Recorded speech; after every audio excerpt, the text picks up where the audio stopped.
What's up everyone? It's me again, SCJ, your number one iPhone and Android specialist. Welcome back again sa ating panibagong video. Ang bida nga palang unit natin ngayon ay iPhone 14 Pro Max. According sa ating kliyente, habang kanyang ginagamit ang kanyang iPhone ay bigla na lamang daw itong namatay. From out of nowhere, ito'y nangyari nang hindi niya inaasahan. Ang pinakamasakit na part dito, kung kailan kailangan mo yung iyong phone, ganito pa ang mangyayari, bigla na lang mamamatay nang hindi mo alam or hindi mo nalalaman, masakit nga iyon. Sa pagkakataong ito mga ka-specialist, makikita nyo nilabas ko ang ating test phone. Gagamitin natin ito upang malaman natin kung buo nga ba talaga ang ating charger. Pinlug ko ang ating charger at nakita nyo nag-Apple logo ang ating test phone. Katunayan lamang yan na buo ang ating charger. Subalit datapwat pero kaso at samantala, sa tuwing ipa-plug natin ito sa ating bidang unit ngayon, ito ay patuloy na nagpapakita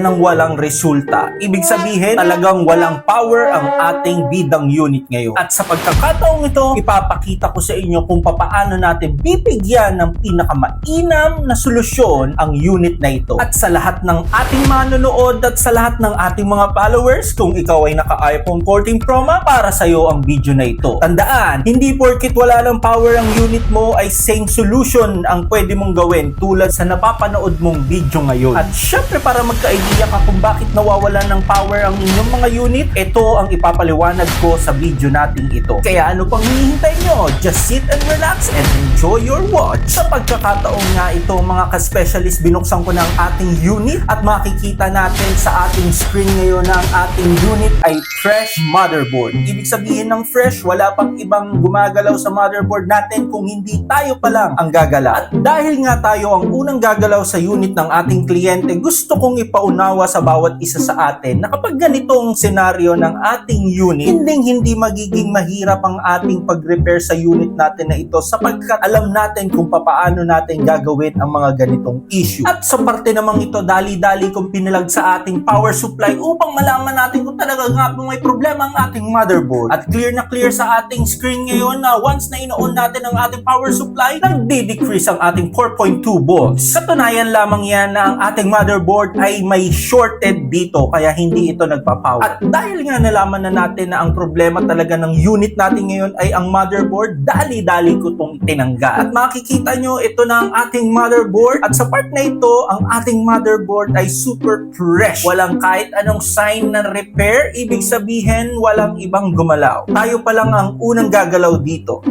Parang kakaiba yung aking terms. O sige, tayo pa lang ang unang magre-repair neto. Ayan, para mas clear. At sa part nga na to mga ka-specialist, ipapakita ko na sa inyo ang aking sikreto. Ang tawag dito ay palm temperature technique.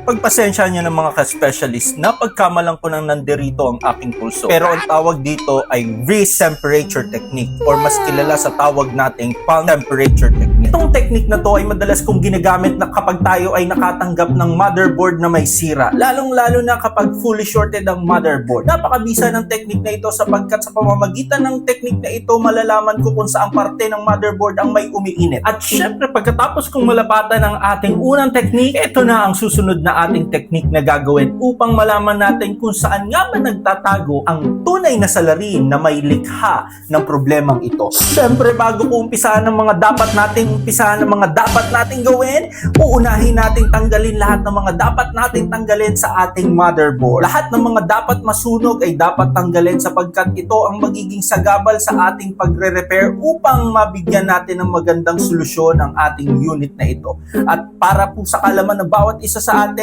ganito po talaga ang habit ko kapag ako ay nagre-repair ng motherboard. Inaalis ko po ang mga dapat kong alisin bago ko po umpisahan gawin or mag-isolate ng mga dapat mag-isolate sa motherboard natin. Inaalis ko ang lahat ng mga yan upang pagkatapos ng ating repair sa ating motherboard ay isa-isa ko namang maibalik ang lahat ng mga parts na tinanggal natin na yan. Sapagkat may malaking part ang mga parts na yan kung bakit yan nandiyan sa ating motherboard. Sila ang nagsisilbing heat temperature or heat absorption absorber ng ating motherboard sa tuwing ito ay mag-i-in. At makikita nyo sa part na ito, natanggal ko na ang dapat kong tanggalin. Ayan, nailagay ko na sa isang lagayan na kung saan dyan ko sila ulit kukunin para maibalik natin mamaya sa ating motherboard. Pero wait lang, meron akong nakalimutan tanggalin itong mga parts na to. So, aalisin ko na muna sila bago natin i-proceed ang ating procedure. Pagpasensahan nyo na ako mga ka-specialist, isa talaga ako meticuloso pagdating sa pagre-repair ng ating mga motherboard dahil gusto ko lamang maibigay sa bawat isa sa atin ang pinaka-the best at pinaka-mainam na solusyon sa bawat motherboard na ating gagawin. And without a further ado, eto na ang pinakahihintay nating lahat. Binubuhusan ko na ang bawat parte ng ating motherboard ng ating tubig ng buhay upang makita natin kung saan ang part na may umiinit. At sa pagkakataong iyon, malalaman natin kung saan nga ba nagtatago ang salarin na ating hinahanap. And then sa part naman na to, mapapansin nyo mga ka-specialist, itong part na aking pong dinudot-dot ng ating tubig ng buhay ay meron ako napapansin na parang kumukurap-kurap na napakaliit na bagay lamang. Pero gusto kong malaman nyo, dapat kapag meron tayong nakikitang maliit na bagay na kumukurap na ganyan, hindi natin pinapalagpas sapagkat ayan na po ang ating pong salarin na hinahanap. Sa part na to dyan, akin pong sinum na ang ating camera upang makita ko ng maayos kung nandirito nga ba talaga nagtatago ang ating pong hinahanap. At dahil nga sa aking mabusisi at metikulosong pagsasaliksik, ito nga ay aking nakumpirma na nandyan nga sa loob ng metal na yan nagtatago ang salarin na ating pong hinahanap. Kaya sa parte pong ito, papakita ko po sa inyo ang pinaka-safe at most efficient procedure upang ma-access natin ng ligtas ang mga parts sa loob ng metal na yan. At sa parteng ito mga ka-specialist, kinuha ko na ang ating mini grinder upang ikat ang mga edges ng metal na yan nang sa ganun ma-access natin ang loob ng ligtas at walang kahit anumang parts ang madadamage natin. Sa paggamit ng ating mini grinder ay hindi ganun kadali, kinakailangan natin ng lubusang pag-iingat sapagkat kung ito ay magkakamali, malamang may matatamaan tayong parts at ito ang magiging sanhi na mas malaking trabaho. At syempre sa parte namang ito mga ka-specialist, atin na pong ipa-plug sa ating power supply nang sa ganun maumpisahan na natin ang paghahagilap sa ating pong salarin na hinahanap. At matapos kong ang buhusan ng tubig ng buhay ang parteng ito, bumungad na nga sa atin ang salarin na ating pong hinahanap. Sa pagkakataong yung mga ka-specialist, makikita nyo yung dalawang capacitor na yan sa upper part ng ating pong motherboard. Yung isa po dyan ay umiinit. Sa bandang kanan po ang capacitor na aking pong tinutukoy. At syempre patuloy ko pa rin pong binubuhusan ng tubig ng buhay upang makumpirma ko kung ito nga po ba talaga ang parts na ating pong hinahanap. Kung mapapansin nyo sa video natin ito mga ka-specialist, patuloy ko pa rin siyang binubuhusan sapagkat gusto kong makumpirma nga kung ito nga ba talaga ang parts na ating pong hinahanap. At sa pagkakataong ito, sa dami ng aking pong nabuhos na tubig ng buhay, sapat na ito sa akin upang makumpirma na ito nga talaga ang salarin na ating hinahanap. Paalala lang muli mga ka-specialist, hindi porkit ganitong solusyon ng ating pong ipinapakita sa ating video ngayon ay ganito rin ang magiging solusyon natin sa inyong unit. At palagi kong sinasabi sa video ko, it might be the same problem but it does not have the same solution. Isang napakalaking totoo po nito mga ka-specialist. Kaya kung kayo po ay naka-encounter ng ganitong same problem sa inyong unit, kailangan nyo pa rin pong humanap ng trusted technician at higit sa lahat ay eksperto sa mga ganitong sitwasyon at sa mga ganitong problema. At syempre sa puntong ito, binaklas ko na ang salarin na ating pong hinahanap at pagkatapos kong tanggalin ang salarin na iyon, tinester ko po ang pinanggalingan niya at ayun nga po nawala na ang ating shorted. Tapos nga ang malawakang pagsasaliksik na ating ginawa, syempre lilinisin natin ang parting ito nang sa ganun maumpisahan na natin ang pagtetesting sa ating motherboard. Kung ito nga ba talaga ay magbibigay ng magandang resulta sa ating ginawa. At sa part naman na yan, makikita nyo kinuha na natin ang ating LCD nang sa ganun matesting na natin ang ating motherboard. At sa part na yan, pinlag na natin sa ating power supply. Makikita nyo po na ang ating power supply once na turn on natin, hindi na po nagde-decrease ang ating input na 4.2 volts. Katunayan lamang po yan na wala na pong shorted ang ating motherboard. At sa part naman na yan, ito na ang pagkakataon para i-power on ang ating motherboard at makikita nating lahat kung ano nga ba ang resulta na ating makukuha matapos ang mabusisi at malalim na pagsasaliksik na ating pong ginawa sa ating motherboard. At sa part naman na yan, makita nyo guys, nag-Apple logo na iba't ibang emosyon ng aking nararamdaman sa pagkakataong yan sapagkat ito ang pinakamagandang moment ng technician na katulad ko. So ano pang hinihintay nyo? Sa lahat ng mga naka-iPhone 14 Pro Max at nakaka-encounter ng ganitong problema, alam nyo na kung sino ang inyong hahanapin at alam nyo na kung sino ang inyong tatawagin. Walang iba kung hindi si...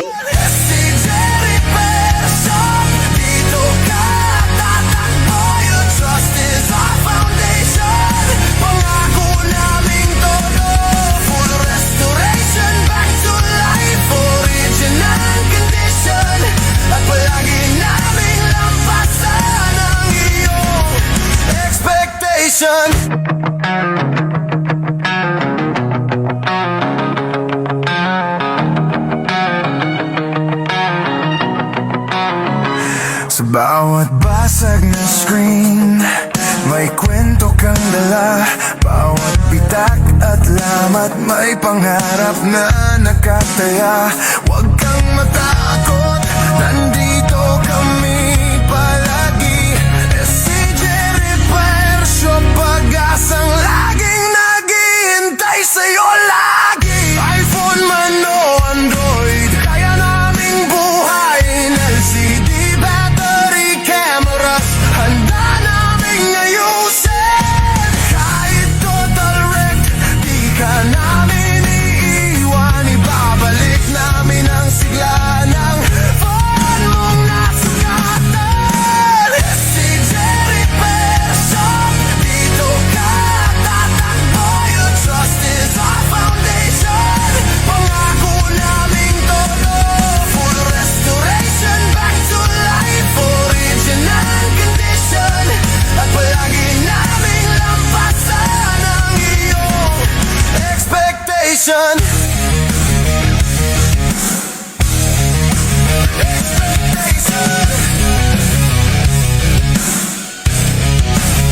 Kahit gaano kalala, kahit di na gumagana, hahanapan namin ng paraan. Hindi ka mawawalan ng pag-asa. Client first forever, yan ang aming mission. Serbisyong may puso, walang ibang kondisyon. Di ka namin iiwan sa dilim, phone mo ililigtas namin. Camera mong malabo, muli naming palilinawin. Sa bawat unit na hawak, pangako'y big pa rin. Puso ang puhunan sa bawat ayos namin. SCJ Repair Shop, dito ka tatakbo. Your trust is our foundation. Pangako naming todo, full restoration, back to life, original condition. At palagi naming lampasan ang iyong expectation. Kung akala mo wala ng pag-asa, dadalhin namin pabalik ang sigla. Sa bawat bahagi mong mahina, bibigyan namin ng bagong hininga. SCJ Repair Shop, sa amin ka asang muli. Your trust is our foundation. Di magbabago kahit sandali.